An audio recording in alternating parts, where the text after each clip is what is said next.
ఏమన్నంటే ముఖ్యమంత్రి ఒకటే నేర్చుకున్నాడు.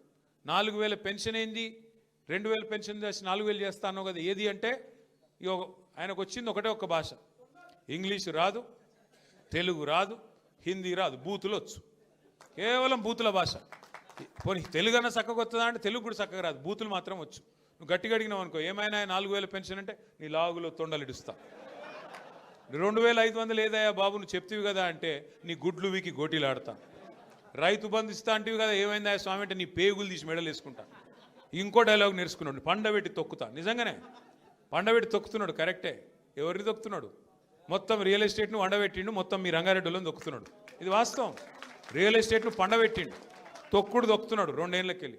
ఆ తొక్కుడులో ఊరూరా ఉండే పిల్లగాళ్ళు రంగారెడ్డిలో.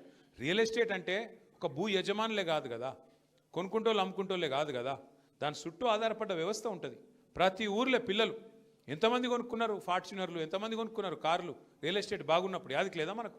ఏ ఊరికి పోతే ఆ ఊరికి, అజీజ్ నగరు, మొయినాబాదు, ఆ దేవుని ఎర్రవెల్లి, ఏడికి పోతే చేవెళ్ళ, మొత్తంలో ఏడికి పోయినా ఒక్కొక్క ఊర్లే ఎన్ని కార్లు కొన్నారు?